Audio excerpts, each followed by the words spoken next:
Ladies and gentlemen, good day and welcome to the Q3 and 9 months FY25 conference call of Gensol Engineering Limited.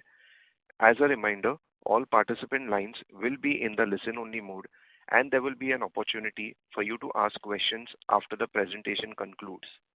Should you need assistance during the conference call, please signal an operator by pressing star, then 0 on your touch-tone phones. Please note that this conference is being recorded. I now hand the conference over to Ms. Savli Mangle from Adfactors. Thank you, and over to you, ma'am.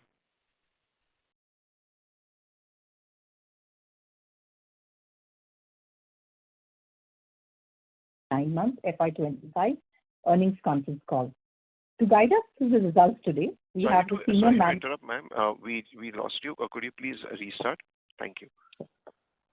Good afternoon, everyone, and a very warm welcome to our Q3 and 9 months FY25 earnings conference call. To guide us through the results today, we have the senior management team of Gensol Engineering Limited, headed by Mr. Anmol Singh Jaggi, Chairman and Managing Director, Ms. Shilpa Udhekar, CEO, Solar EPC India, Mr. Shailesh Vaidya, CEO, Scopius Trackers, Mr. Prateek Gupta, CEO, EV Manufacturing, Mr. Amit Kumar, CEO, EV Leasing, and Mr. Ankit Jain, Chief Financial Officer. Before we begin, I would like to state that some of the statements made in today's discussion may be forward-looking in nature. The actual results may vary as they are dependent on several external factors. We will commence the call with Anmol taking us through the operational performance and then Ankit taking us through the financial performance for the quarter and 9 months gone by, following which we will open the forum for Q&A. With that said, I would hand it over to Mr. Anmol to share his comments. Thank you, and over to you, sir. Thank you, Savli ma'am. Good afternoon, everyone, and thank you for joining us on the Q3 FY25 earnings call of Gensol Engineering Limited. It is always a pleasure to connect with our valued investor community who share our vision and who have placed their faith in us. I will walk you through the latest developments at Gensol and also our key financial performance updates. And then, of course, we go to questions and answers. Before we delve into specifics, I would like to begin by giving you a perspective on the renewable energy space. For India, this has been a year of watershed moments. We have witnessed solar power on an unprecedented scale. India has crossed 100 gigawatt mark for solar installed capacity. The government, to its credit, has played a crucial role in this transformation. The commitments of the government are backed by concrete policies and substantial investments. Key initiatives were rolled out to make India the preferred choice for solar power.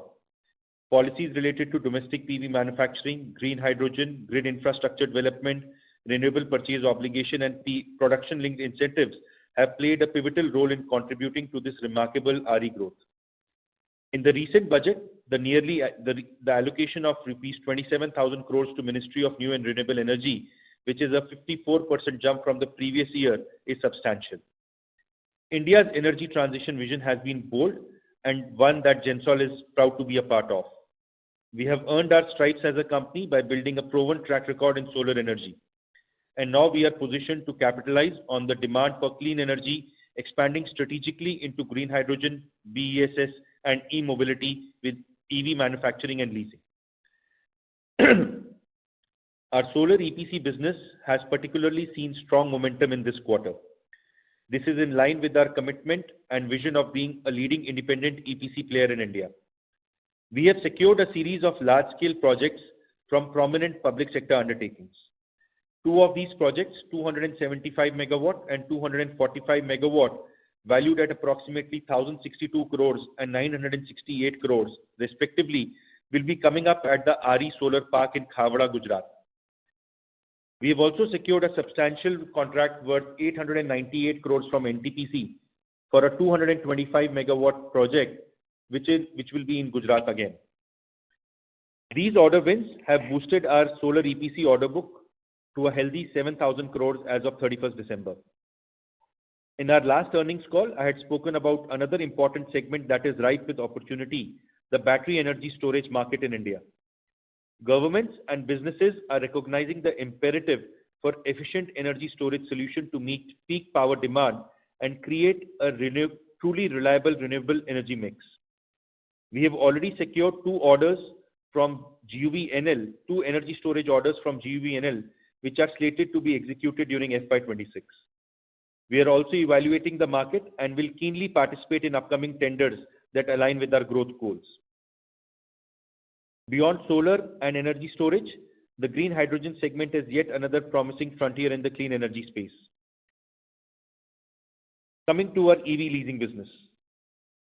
EV business is brimming with dynamism and is poised to revolutionize the very fabric of transportation. The global shift towards electric vehicles is no longer a futuristic prediction. It is a present reality and is accelerating fast. In India, this commitment is particularly pronounced with a strong emphasis on promoting EV adoption through Make in India. With this dynamic landscape, our EV leasing vertical continues to grow and diversify, with assets under management reaching approximately 850 crores as of December 2024. This growth reflects not only the increasing demand for EV leasing solutions, but also our strategic focus on expanding our fleet and catering to a wide range of customer needs. In another strategic move, we partnered with Refix Green Mobility to transfer 2,997 electric four-wheels to them. As a part of the agreement between Refix eWheels and Gensol Engineering, rupees 315 crore of loan obligation will transfer to Refix eWheels, and which will significantly deleverage our balance sheet. Our EV manufacturing arm has also gained considerable traction this quarter. We made our debut at the Bharat Mobility Global Expo 2025, one of the largest mobility shows in India. Our showcase was rather impressive. We unveiled two new electric variants, the EasyO, aiming to transform urban mobility, and the EasyBot, which is the cargo variant. This compact two-door, two-seater vehicle represents a confluence of modernity, intelligent design, space efficiency, and cutting-edge technology. And the market's response has been overwhelming, with 30,000 pre-orders from fleet operators. It seems we have struck a chord, and this surely strengthens our resolve to continue to pushing the boundaries of electric mobility. On this note, I would like to invite Ankit Jain, our CFO, to share our consolidated financial performance for the third quarter and 9 months, and then we go for Q&A. Thank you, Anmol. Coming to our financial performance, we have witnessed growth in key financial parameters across the board. Our total revenue grew by 42% to 1,056 in 9 months ended FY25. The EBITDA increased significantly by 89% to 246 crores in these 9 months, and the margins expanded by 582 bips from 17.5% to 23.3%, representing a remarkable year-on-year growth. PAT grew by 34% on a year-on-year basis to 67 crores in these 9 months. On the quarterly basis, our revenue grew by 30% to 345 CR in this quarter versus last. Similarly, the EBITDA grew by 19% to 63 crores, and our PAT stood at a healthy 18 crores in quarter 3 FY25. Thank you, and I would like to open the floor for questions and answers. Thank you, sir. Ladies and gentlemen, we will now begin with the question and answer session. Anyone who wishes to ask a question may press star and 1 on their touchtone telephone. If you wish to remove yourself from the question queue, you may press star and 2. Participants are requested to use handsets while asking a question. We will wait for a moment while the question queue assembles. The first question comes from the line of Garvit Goyal from Invest Analytics. Please go ahead. Hello, am I audible? Yes. Sir, our guidance for this year was around 2,000 CR, but looking at first 9 months, we are very much behind the guidance. So, what is your take on it? Because in earlier year also you were guiding for 1,200 CR top line for FY24, and we achieved only 960 CR. So, why we are not able to execute the numbers that we are guiding to the investors? That is my first question. Sure. Thank you, Garvit. And It is unfortunate that we have had some slowdown. Whether by the way, it is extremely fast. We've still grown 42% year on year, which is there in 9 months.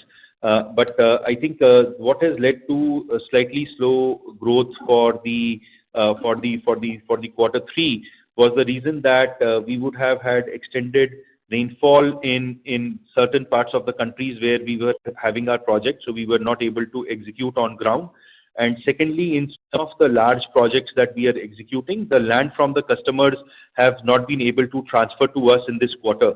So, given the reason around rains, which partially impacted us in the month of October, and the fact that we were not able to get the land from our customers in time. Land is the responsibility of our customers, and we were not able to get land from them in time, which led to the delay in execution of this order book. So we are, but it's not. All of this is going to spill over to the coming quarters, and hence you will see that we will do a catch up. I'm not saying that we will be able to catch up entirely in the quarter in which we are, but we will continue to maintain a very good, higher than industry average kind of a growth. I am very proud that Gensol is achieving a 42% 9-month growth, and we will continue to be in that range. So how the Q4 is looking like, and where do you see, looking at the fact that whatever land parcels you quote now, so based on that, where do you see FY2024 to end with, like in the terms of top line? Yeah, so I will not go into too much specifics, but like I mentioned that our aim is that we will continue to maintain the growth rate. So we have done a very good growth rate in the first 9 months, and that will continue to get maintained, and we will be around that range. And all of the land parcels that we have not been able to receive from our customers, I think in this quarter or earlier part of next quarter, we will receive from our customers, and then execution will start on those projects. So you are saying first 9 months Y-on-Y growth, that will be the kind of number for Q4 also, right? Y-on-Y. Yes. Okay. And secondly, on the margin side, there has been a significant dip in the margin for this quarter, both Q-on-Q and Y-on-Y. So what is the specific reason for that? Like, what kind of margins do you expect for this quarter and the years ahead? So as you know, we have always been saying that the margin, we have two different kind of projects. One is our turnkey projects where our margins are higher, and then we have a balance of system project where the margins are lower. And this particular quarter three, we had, because we couldn't get land from our turnkey customers, we had majority of the execution came from balance of system customers. And in balance of system customers, the margin is slightly lower. In this quarter, we expect that turnkey will play a bigger role, and in the coming quarters, the turnkey will play even a bigger role. And just to give you a guidance, our 80% of our 7,000 crore order book comes from turnkey, and only 20% comes from balance of system. So we have very strong turnkey order book, which will mean that we will be able to do good margins.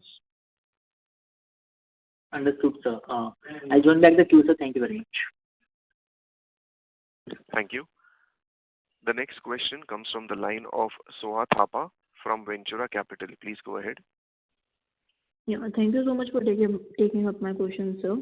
So, sir, as an investor who has invested his hard-earned money into the company, I really like the idea of what Gensol is doing and capable of doing in the future. But these Q3 numbers are completely blown to our faces, to be honest. So my first question is, any solar EPC project which are going to be completed this year? And can you provide us the completion date for the recent solar EPC contract that you won, which was worth 986 crore? Sorry, I couldn't get the last portion. Completion for? Can you provide us the completion date for the recent solar EPC contract that you won, which was worth 968 crore? Oh, from so the three projects that we have recently won. Yes. The three projects that we have recently won, the projects were for 275 megawatt, 245 megawatt, and 225 megawatt. all of which we have won in this quarter, which is approximately close to about 3,000 crores of order book. Their completion timeline is 18 months. So we have signed these contracts in various times in this quarter. Some I think we have signed in November, some we have signed in December, and I think one we have signed in January. We will, from our signing dates, it is 18 months. Okay, sir. So my second question was, there was an article in a business standard stating that the renewable energy worth of 40 gigawatt failed to find bidders by the state government. Can you please explain why in such a competitive world this thing is happening? That is not an issue for EPC contractors like us. It is a more issue for the development for the developers, and this issue does not bother us as EPC contractors. Our customers and majorly our order book is skewed towards all. I think I would like to check with Ankit also, but I think maybe 80% of our order book is A-rated customers. So 80% of our order book is A-rated customers, where this is not a problem at all. They have all secured their power purchase agreements, and they have all secured their financial closures. So we do not expect this problem to come to our set of customers because, like I mentioned, 80-90% of our customers are actually A-rated. Yes, sir, I got that. What I wanted to say was the gist of the article was the cost of the renewable energy will go down further more in the future. So I wanted to know, is that impactful for the company in any way? Actually, the order book that we have already closed, we know with a good amount of confidence the margins that we are going to make on the orders that we have already secured.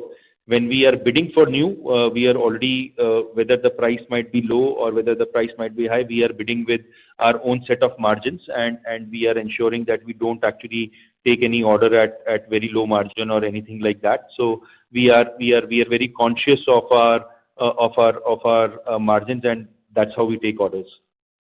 Okay, sir. Thank you so much. I'll get back to you on the line. Thank you. The next question comes from the line of Santosh Verma from Venge Ventures. Please go ahead. Hello, am I audible? Yes. Yeah, so I have a question regarding the transfer which you talked about from the vehicles which you're going to transfer, 2,997 electric vehicles and 315 crore loan. What is the process, how they are going to transfer the vehicles and how the loan is going to take place? Can you explain the process for that? Yeah, so these vehicles are today owned by Gensol Engineering Limited, and these vehicles are being bought by Reflex. And when these vehicles are being bought, Reflex is financing these vehicles. So we are going to do a sale of these vehicles, and Reflex is going to purchase these vehicles. And when Reflex purchases these vehicles, Reflex will pay us that amount, and we will pay back. We will pay the same amount to the lenders, and that's how we will get deleveraged. So that's the process. Reflex is currently undergoing financial closure for this, and we expect it to be done soon. The management of Reflex is highly proactive and is working efficiently to close the transaction at the earliest. Okay, thank you. Thank you. The next question comes from the line of Lokesh Dubey, an individual investor. Please go ahead. Yeah, Anmol sir. So I just wanted to touch base. I have two questions. First one is, what's the timeline on starting the production for EZOs? And I'm assuming our initial order is probably from BlueSmart, considering what you have mentioned in past. And are we have enough adequate capital to actually start the production? And did we get the advances from BlueSmart or something? Do we have that arrangement? So we in our journey, so we already showed the vehicle at Bharat Mobility Show, and you would have seen the kind of very good response that we saw from all the customers, public who came to visit us and see the vehicle. It was absolutely a pleasure to see the very positive response. When it comes to when will we start the production of this EZO, we have completed our we have completed our base testing, and we are in the process of completing our advanced testing, and we expect our advanced testing to get completed soon. Post that, we shall be producing. Post that, we shall be going into the production for the vehicle. Anyways, we have said that even if we start production, it is going to be a very slow and steady start to the production, and we are going to maybe sometime in this year we will start the production, and then slow and steadily ramp it up. So even in our earlier calls, we have mentioned that we will be able to only do the production do a slow and steady start to the production. Okay, so but that might not. In terms of orders, sorry. In terms of orders, we might. In terms of orders, BlueSmart is only a small component of the total number of pre-orders that we have received, and right now we have not taken any financial commitment from any customer. Once we in the next few months, when we are fully ready to start producing, you will see that we will sign finalized orders, and when we sign the finalized orders, we will be taking advances from customers and beginning production. Okay, thank you. Yeah, I indeed saw some news flowing around with BlueSmart starting in Mumbai as well, so I was hoping maybe that would be a trigger to get some orders from nearby from our manufacturing. BlueSmart is already started in Mumbai, but yeah. Okay. My second question and the last one is, I have noticed that most of our revenue is recognized in Q4, probably because of the range and then how we function. So is that kind of the pattern? I think you have partly answered that question, but would that help? Would that be a much larger quarter in terms of revenue recognition, and we'll be able to at least try to meet the guidance that you had provided? Because we should have exceeded that number. The reason being, our previous 2 quarters were actually adjusted, and we added a certain amount because of that readjustment for the leased, vehicles that we had. So both of our revenues were actually bumped up, but they were initially, I think June was 295 or something, but it's much larger now. So even in that condition, we are not able to get to 2000. So again, I think we have already talked over, Twitter, where we said that we should be probably a bit modest on our guidance, because you're doing great growth, Amolji. That's not the point. But when we have an aggressive guidance, and then after that, when we see results where even something is a little bit timid, it sort of affects, our investors and our investments as well. So that would be a suggestion. But I just wanted to check whether our Q4 is supposed to have considerable revenue versus our previous 3 quarters. Yeah, no, I get your point, and we, of course, as the management team, continuously try to meet whatever we share with our investors. It is unfortunate that we couldn't get land in time, and hence we were not able to kind of start out on the projects. But like every year, and it is not typical of just us. It is typical of the entire renewable energy industry that the Q4 is the heaviest quarter which is there, and it will be a good quarter for us too. But I'm kind of refraining myself from sharing exact numbers what we would, or sharing tentative numbers of what we will be able to do in this quarter. What I definitely want to share is that like every year, Q4 is always the best quarter. All right. Thank you so much, and all the best. Thanks. Thank you. The next question comes from the line of Navneet Singh, an individual investor. Please go ahead. Thank you for the opportunity. So actually, I have one question. So if we look into the earlier guidance that we have given of 2,000 crore for financial year, and we are somewhere. I'm not able to hear you, sir. Okay. Hello. I'm not. We are getting. If it's on speakerphone, can I request you to put it not on the speakerphone? Is it audible? Yeah, better. Ji. Okay. So looking into the previous guideline that we had around 2,000 crore for the financial year, now we are in at 9 months somewhere around 1,000 crore. So the aggressive guideline we had, I get it. There had been certain headwinds on that. So if we so all those headwinds are resolved for the quarter four, or we are still having any turbulence over there? So yeah, we speak every day, our customers and we are collaborating to ensure that their projects get delivered in time, and they also want their projects to have, customers also want to ensure that their projects get completed in time. I think on the land piece, we are seeing some good development which is happening from the customer end. We cannot say that we have received all the land and we have all the area to start construction, but every day there is good progress being made from our customer end, and we are also making good progress, and hence we will see better. Like I mentioned to you, quarter four will always be one of the best quarters. Understood. Just one follow-up question on that. So, as you have said that around 80% of order book is on turnkey basis, and which has a better margin.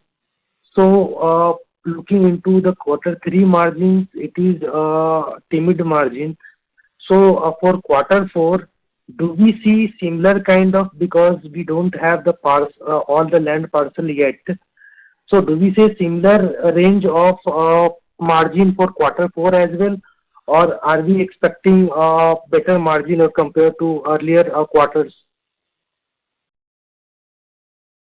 I would say it will be better than the previous quarter, but it will be better because this quarter we will have some more turnkey projects that we will be executing, so it will be slightly better than previous quarter. Understood. That is all from my end. Thank you. Thank you. The next question comes from the line of Pratik Bagadia, an individual investor. Please go ahead. Yeah, hi Anmol. I have two questions. First is I wanted to know that our current promoter pledge part is roughly around 81.7%, if I'm not wrong, by end of December 2024. Can you throw some light as to by when can we expect it to come down to zero? So the promoter pledge is in way of two things. One is the share pledge that we have given to Power Finance Corporation and IREDA against the EV lease debt that we have taken. And as you know, we have already signed and we have already deleveraging on the EV lease debt by about 300 crores. That 300 crores of deleverage will also mean that another 300 crores of share pledge will get removed from us. So that is going to be a good significant share pledge removal once the refix transaction gets concluded. Meanwhile, we will also try to do similar kind of transaction like refix in the coming quarters, which will mean that one, we will get deleveraged more, and two, the promoter pledge will continue to fall. So I don't want to give out on when it will go to zero, but the refix transaction will mean about 300 crores of share pledge being released, 300 crores of worth of shares being released, and another when we post this transaction, when we do another similar kind of transaction, that time it will mean that we will be able to substantially reduce the promoter pledge.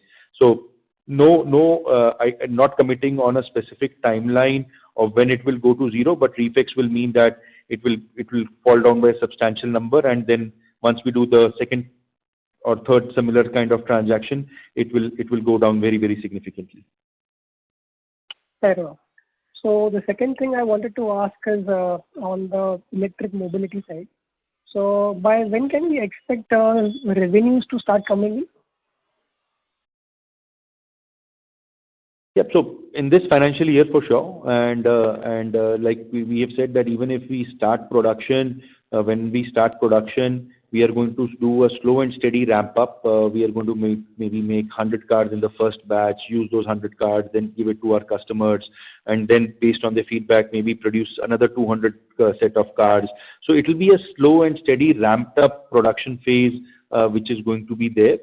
I would request our investors to appreciate that we are a first-time OEM, and we will not go all in with the plant fully blazing out with cars ASAP. It is prudent to do a slow and steady ramp up of production. So, are we expecting production to start in this year? 100%. But is it going to contribute significantly to our revenues in this year? I don't think so. It will significantly contribute in the coming year. But production will surely start in this year. In this year, what I mean is FY26, not FY25. Not in the next 45 days. In the coming year. Okay, I got your point. So a follow-up question on that. I just wanted to understand from a marketing point of view as to where we are positioning our product for the market. So I understand it is going to be a commercial vehicle, but where exactly are we trying to position it from a branding point of view? Yeah, so this is a very high-class vehicle, and based on the extremely positive feedback that we received at Bharat Mobility Show, people are seeing that this can actually be very competitive in terms of comfort and convenience for the customer. And while I have always been maintaining that on ride-hail platforms, 90% of trips are actually single-passenger trips. Those single-passenger trips can be made very, very efficient with EZO. And you will see that the adoption will happen in the ride-hail market, and they will be able to actually put it out as a very strong alternative to a sedan car. I'm not saying that we have the length of a sedan car, but we have the comfort of a sedan car, which is there. So we might be only two-seaters, but the individual customer is more concerned about their comfort, and on that comfort we are going to score a 10 on 10. Okay. So basically, comfort is going to be our USP in that terms. Absolutely. So it is much more good for the roads. It is much more good for our customers. It is going to be very good for the driver partners who are going to be driving it, and for the ride-hail companies who are going to own it. Okay. So are we seeing any international attention or traction when it comes to this part? Any pre-orders internationally? We have not focused on that. I think all our energy is going into ensuring that we start the production at the earliest. So a lot of energy is flowing into there. Our aim is that we get to production ASAP, but we also wanted to test market, and we also wanted to prove to the world that EZO is a great vehicle, and that's why we did the Bharat Mobility Show, and I'm so happy that our customers reposed a lot of confidence in us. So it's good that we have some customer validation, and that just enthuses our team further to ensure that we start production very soon. So from that perspective, I think we got a flavor of what the market wants and the market acceptability. Now that we have it, all our attention is to get to production faster. International markets maybe next year or something like that. Today our focus is to get to production. Okay, so just to clarify my understanding, is my understanding correct that our pricing strategy is clearly going to be between a three-wheeler and a four-wheeler? You will hear on the pricing strategy also very soon. We are not yet disclosed our prices. We will disclose our prices soon. What we have shown to the world is that EZO is a great vehicle, and a lot of people have liked EZO. But the pricing strategy, we are still discussing and closing on the pricing strategy, and we will not be able to share the pricing strategy on the call right now. Fair enough, no problem. And just a last question on the working capital. Are we in a comfortable situation when it comes to whatever capital we need for our solar EPC as well as in the electric mobility side? We have some, and we are raising some more working capital. So working capital is the bread and butter of a solar EPC business, and like I mentioned, we have some. But what we are also doing is very effectively deleveraging all the term debt that we have. So all the vehicle debt we are trying to retire, and we will need letter of credits and bank guarantees, which are non-fund based limits. So we are in active conversations with financial institutions to give us more and more letter of credits and bank guarantees. We do have a sufficient quantity, but to increase the business further, we will need some more, and our finance team is actively working on it. Okay. Thanks a lot, Anmol. Thank you. The next question comes from the line of Kapil Banga, an individual investor. Please go ahead. Yeah, hi. Thanks for taking my question.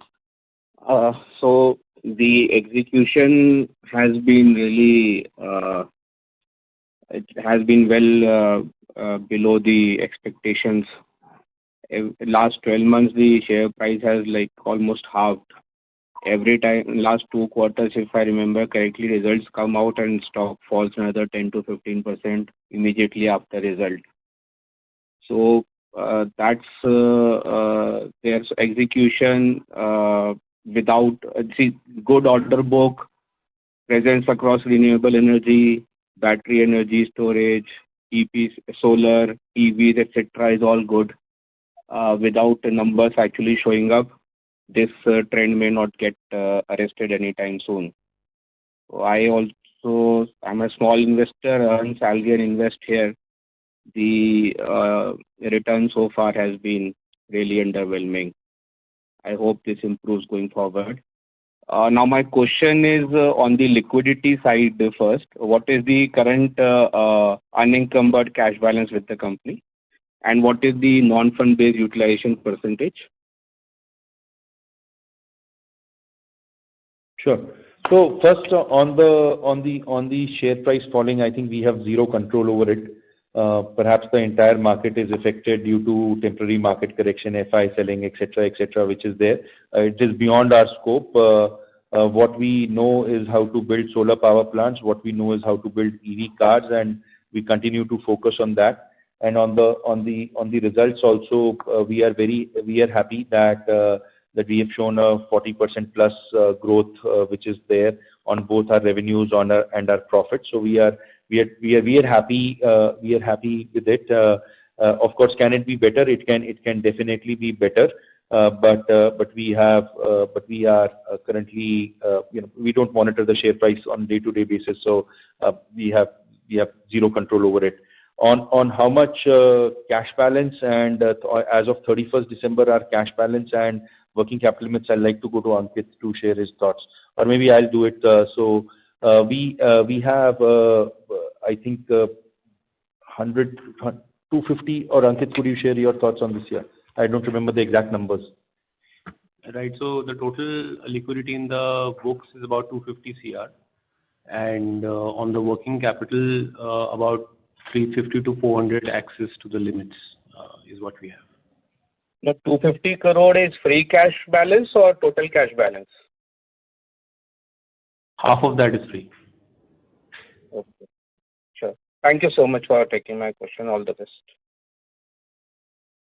Thank you. Thank you. The next question comes from the line of Rakesh Banerjee, an individual investor. Please go ahead. Am I audible? Yes, please go ahead. Yeah. Yes. First of all, congratulations, Anmol, for launching this beautiful car. I think being the first time OEM player, it's not easy. So my best wishes. That's the first part. Second part is, in the social media, we have found you to talk about making Gensol a net debt-free company in the 6 months' time. So my question is, like, what is your plan? Like, given the situation, the working capital requirements, because we do have, huge projects to execute. How do you want to, what is your thought on this? How do you want to plan to make Gensol a net debt-free company in the next 6 months? So, like we mentioned, we have our bulk of our debt comes from the EV vehicles, which is there. And we have already done one transaction with Reflex, which will deliver us by more than 300 crores. After the Reflex transaction gets concluded, we will be doing similar kind of transactions to actually make the EV book maybe close to zero. and you will see that we will have then only working capital which is there. Most of the solar working capital that we had, which was about close to 300 crores earlier, was in the form of fund-based limits. With the efficient management and work being done by the team, we are seeing that how we can convert all of these fund-based limits to non-fund-based limits, which means very efficient utilization of letter of credits. And you will see that you have already seen that in the first half of the year. The first half of the year, we had reduced debt by what 150 crores plus. In the first, by still September, we had organically reduced debt by about 150 crores. We have had strong cash flows, so we will continue to reduce debt organically, as well as through the large EV sale transactions that we are concluding. The first one, which is already in place with Refix, and many more which will follow, and which will take our EV debt to zero. And then from there, we will see the working capitals from fund-based limits translating into completely non-fund-based limits, and that will help us to, it might not actually touch zero, but it will be very, very small in comparison to what our asset size, balance sheet size, and revenue size will be. Our whole aim is to our management very core focus is to deleverage. Fantastic. And the second question is, right now, as mentioned by my previous participants, that your current pledge is around 81%, and the way the share price has been falling, it is not very unusual that you have to increase the pledge. So on that context, I just wanted to know that we have done the deal with the Refix, but when does Refix will be transferring those funds to our balance sheet? I mean, when do we get that fund from Refix? Don't see like I mentioned, the Refix management is proactive in working to ensure that the sale concludes as soon as possible. But it's a large number, and I would say that there is a good probability of it concluding in this quarter, but maybe it concludes in the coming quarter. But definitely between this and next quarter, the Refix deal will conclude. We are working hard that it concludes in this quarter, but we are not 100% sure that it will conclude in this quarter. It could conclude in the next quarter also, but let's hope for the best and try to see that we can conclude in this quarter itself. Okay. And my last question is, we know that we have three verticals in the business. I just wanted to know, you have given enough clear picture about how you are ramping up the EV production. I wanted to know that how about the EV leasing business? When do you expect this specific vertical to become profitable and will start adding to the bottom line of the company? Let me just reconfirm. I think this quarter we were turned profitable. Last quarter also we were profitable on the EV leasing business, and this quarter also we have turned profitable on the EV leasing business. So that the vertical has already turned profitable for us. Okay. Thank you and best wishes. Thank Thank you. The next question comes from the line of Swat Thapa from Ventura Capital. Please go ahead. Thank you so much for taking up my question again, sir. Can I know any solar projects which are going to be completed this year? It can be both any term or balance of payment. Sorry, I couldn't hear you, ma'am. Sir, can I know, are there any solar projects which are going to be completed this year? It can be both Turkney or balance of payment projects. Yeah, we will of course be, we are working every day, and definitely a few projects will be completed in this quarter. So the projects that we have started 2-3 quarters back, they will surely be completed in this quarter. So yeah, some projects will definitely be completed in this quarter. So can I know the names of the projects? From the names of the project, I think we will surely conclude. There is a large project that we had from a textile company that we will surely conclude. There is a large project that we are doing in the eastern part of the country. In fact, it's one customer, but 4 projects which are there. We expect that we will conclude all of those 4 projects in this quarter. So yes, at least these 4-5 projects, I'm decently sure that we will be able to conclude in this quarter. Yeah. So these are some of the names or these are some of the guidelines for which projects we will be completing in this quarter. Okay, thank you so much, sir. My last question is, can I know the total capex used in these 3 quarters? Sorry, total? Total capex used in these 3 quarters. On the EPC side, we do not have any capex. We have capex on the EV manufacturing and EV leasing. Ankit, you would want to share? But EV manufacturing, you would have done something? No. So on EV leasing, you would have done.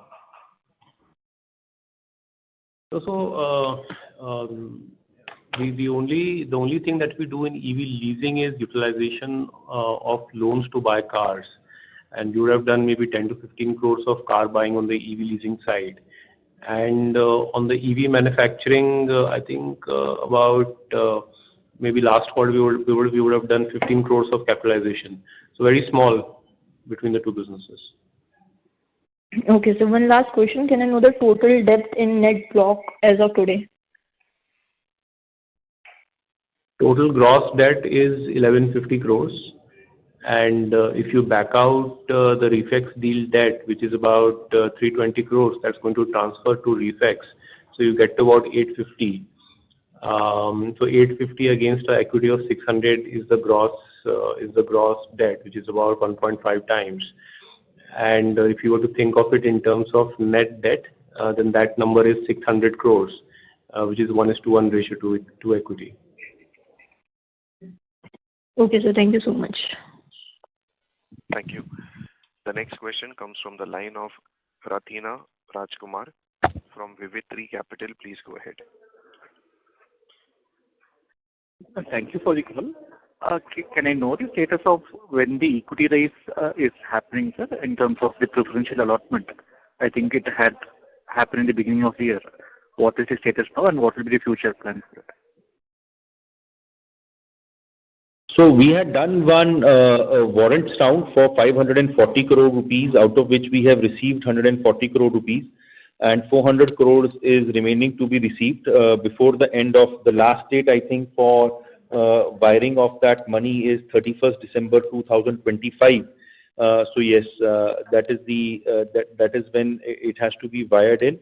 So we expect that money to come, that 400 crore balance money to come in equity between now and 31st of December.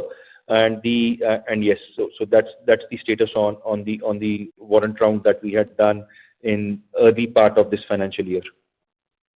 Sure, thank you. Thank you. The next question comes from the line of Sedin George, an individual investor. Please go ahead. Hi.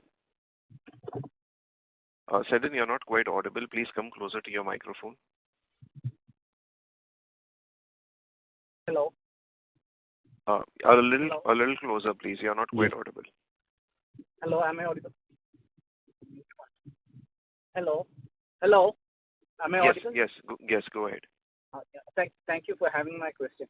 So I was a bit confused when I saw the deferred tax of 2 crore rupees. So should we expect a kind of lower revenues in the next quarter as well? That was what I was wondering. But yeah, I would like to. Not able to.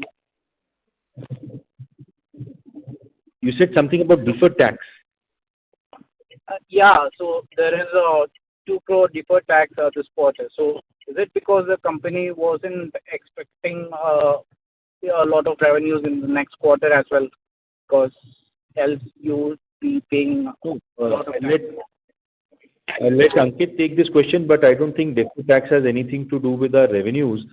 Deferred tax, what my understanding, gets created because of the EV vehicle purchase and the income tax rate, which is different from the corporate,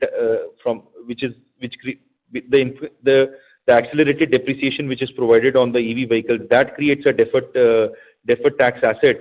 It has got nothing to do with what revenues we would want to do or we would have done. it is basically only a factor of the EV vehicles, the amount of EV vehicles we add. And Ankit, you would want to? Yeah, I think what you are referring to is on the consolidated numbers, we have created a deferred tax asset of about 2 crores. And that is because of one of our subsidiaries had carry forward losses, which is essentially the Let's CV entity which does EV leasing, and in the past, like we discussed earlier, it was in losses. So the carry forward losses essentially leads to a deferred tax asset, which is a good guy on the books. So in this financial year, you see an asset created out of that. But again, these are all timing differences, and the reverse out over a period of time, not related to performance as such. Okay, and I also have a question about the SEO BEV strike business. So I read in reports that Sorry, company. You have a question? Yeah. It is Could you restate your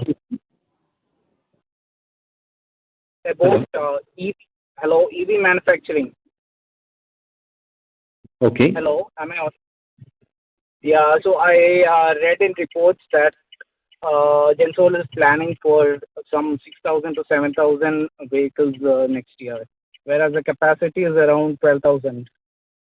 So since it's a capital intensive business and we have to be paying a lot of interest for the capital that we are using, so would it be sensible to take the capacity to maximum? Like, is it because that we are not depending on a lot of OEMs from other outside, or is it because that Gensol is doing all the R&D itself that it's taking this time for manufacturing to happen? Like, so first, our total production capacity is 30,000 vehicles, is not 12,000 vehicles. Our total production capacity is 30,000. And like I mentioned earlier, we would be going slowly and steadily. We are first time manufacturing a car, and we are not going to go full blazing in the production of the vehicle. We have to go slow and steady. Will win the race in this game, and we want to go that way. What we want to do is produce a few vehicles, give it to our customers, take their feedback, then produce a few more, then give it to the vehicles, and then produce more. So that's how we are going to run the business around the EV manufacturing side. We are not going to hit, and we've always been maintaining. It's not the first time that we are saying. We have always been maintaining that we will be going slow and steady on the production in the first year of production. Okay, sorry about that numbers. Actually, I read that it was 12,000 numbers to get in a break-even state. So that was my doubt actually. Yeah. We are going after that number is correct. Okay, and I have a follow-up question. Like, what exactly is Gensol planning with SEO? Like, is it going to be a pan-India product because if it has to be available everywhere, then you will have to have showroom service centers and all around India, right? So, or is it just going to be more of a metro commercial transport sort of thing, a taxi vehicle, something like that?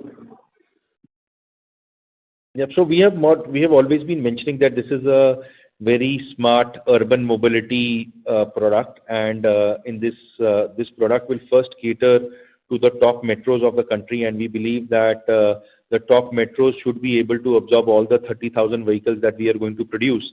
So there will be, till the time we do not come up with another plant or anything, I think just the top 5-6 cities of India will be more than sufficient to take care of the 30,000 vehicle production capacity we have. But let's slowly and gradually move towards there. Our first aim is we have shown the vehicle to the world. The world is happy with what the vehicle is. We have a lot of positive customer feedback, a lot of positive feedback from everybody, including people who are going to sit in these vehicles as customers of ride-hailing platforms. So we have good positive feedback. With this good positive feedback, we would go into slow and steady ramp up of our production. And once we do that, then you are going to see us expanding to multiple metro cities. I think going pan-India is some time away. Okay. Thank you for that. Thanks a lot. Thank you. The next question comes from the line of Ravinder Kumar. an individual investor. Please go ahead.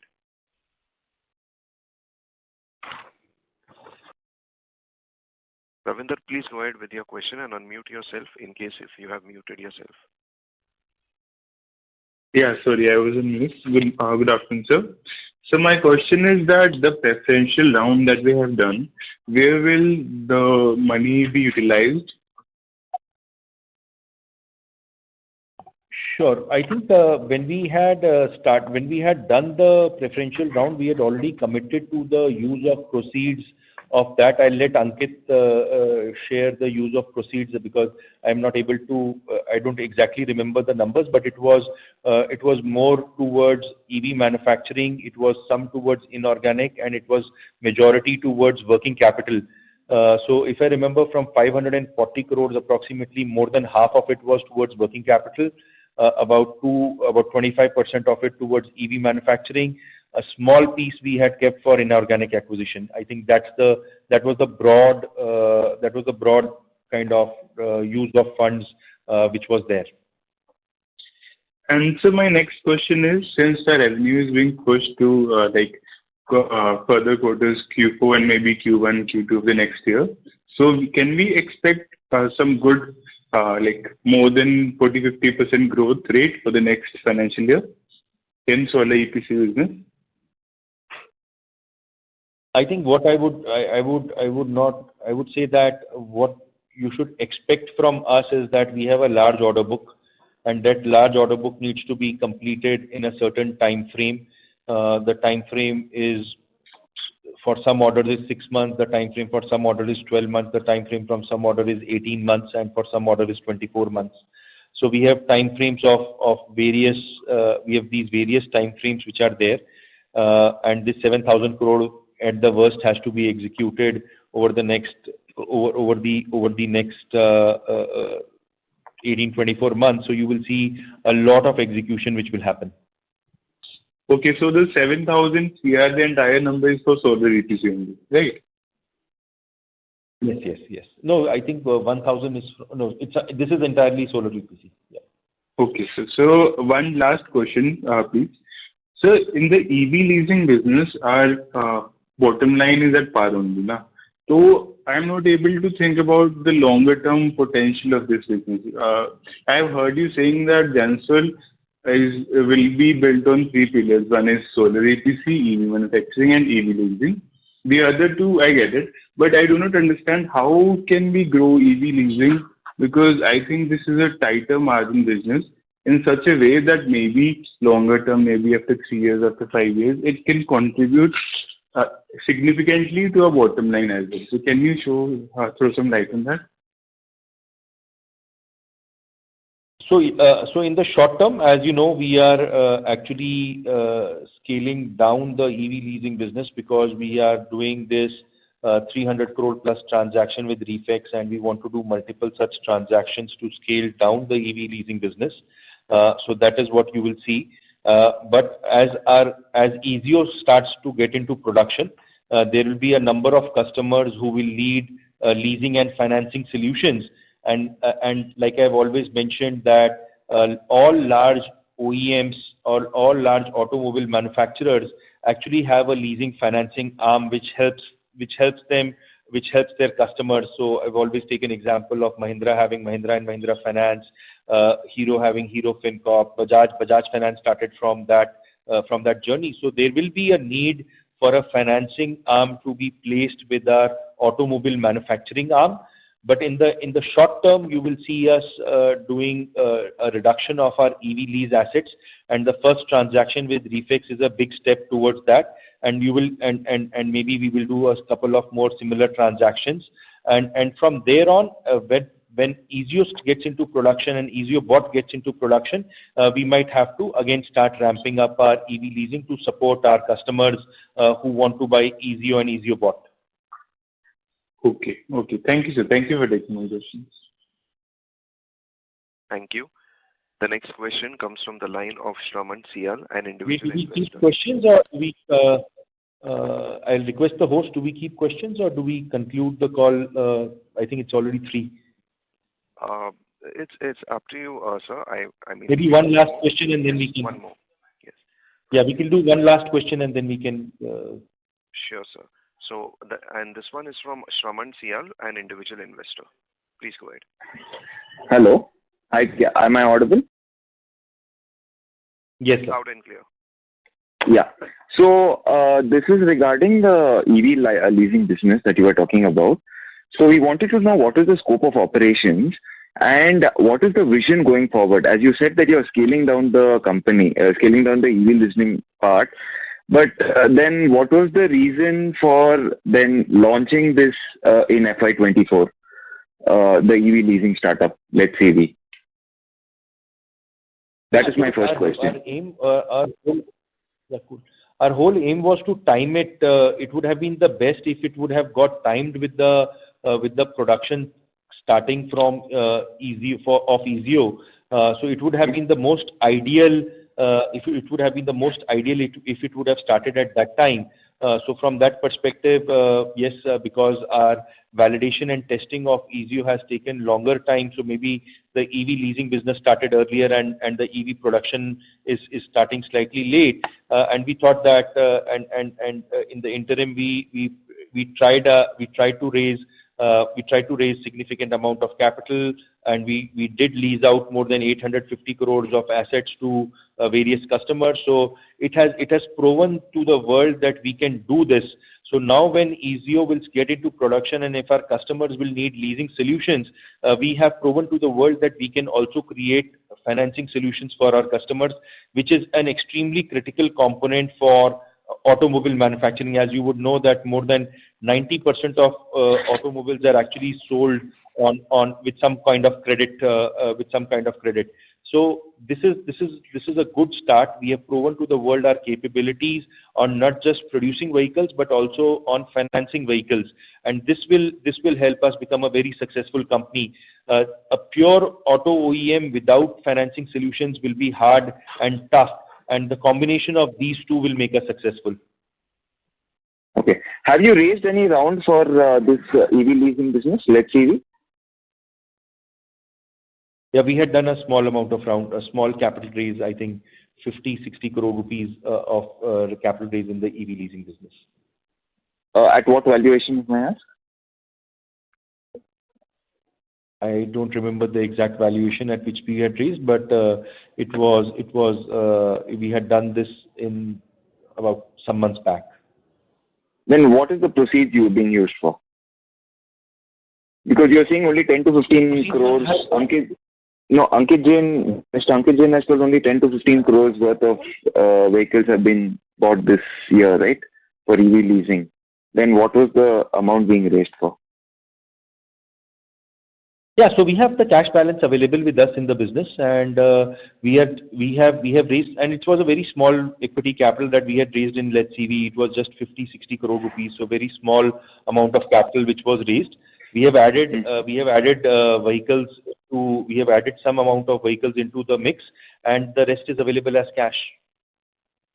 Okay. No regulatory disclosure was done about this, about the year raising of capital, or is it done and we are not aware? I think it's below the minimum threshold limit or something like that.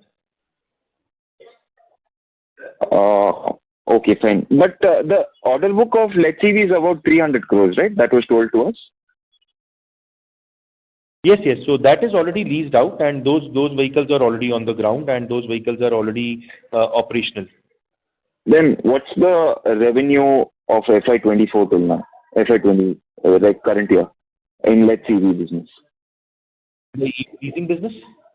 Yeah, EV leasing of Let's EV. Let's EV. 280 to 300 crores is our overall EV leasing revenue. But that doesn't overlap with Let's EV, correct? Because I think that started this year. Yeah, some portion of it is. Some portion of it is directly in Gensol Engineering. That was before the EV leasing subsidiary came into picture. For a subsidiary, we have declared our 6-month revenue of subsidiary, or maybe. No, like I said, 300 odd crores for the EV. No, how much is it for? Specifically, how much is it for Let's EV?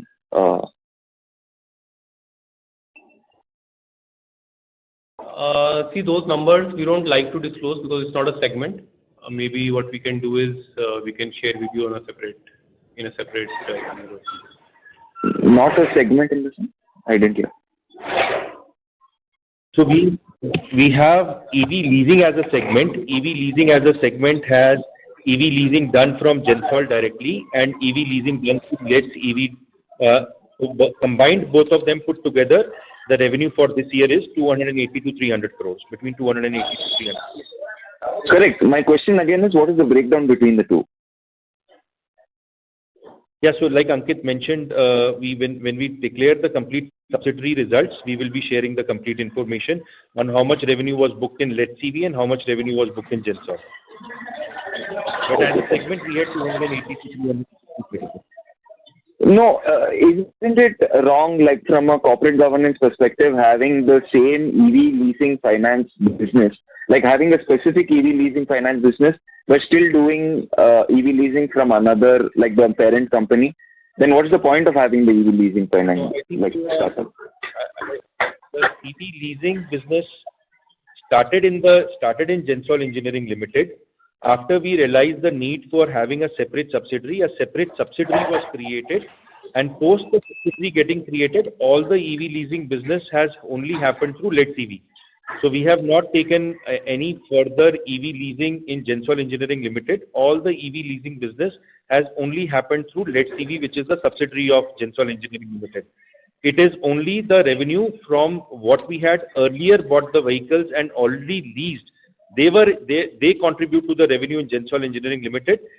Post the creation of the subsidiary, not even one additional car has been taken, or not even one new order has been taken in Gensol Engineering Limited, and all the orders of EV leasing have only been taken in the subsidiary company. Thank you, sir. Ladies and gentlemen, that brings us to the end of the question and answer session. I would now like to hand the conference over to Mr. Anmol for the closing comments. Thank you. In closing, I would like to extend my sincere gratitude to each one of our respective investors for joining our call. Gensol Engineering continues to reinforce its leadership in the renewable energy and e-mobility sectors by having a strong execution track record, robust order book, and very good partnerships. As we navigate this transformative phase, our focus remains on scaling our capabilities, delivering value to our stakeholders, and driving India's clean energy transition forward. We are confident that our approach, the innovation-driven approach and strategy and commitment to sustainability will propel Gensol to new heights. We thank again all our team and all our shareholders to join us for the earnings call, and thank you to the organizers. Thank you, sir. Ladies and gentlemen, on behalf of Gensol Engineering Limited, that concludes this conference. You may now disconnect your lines.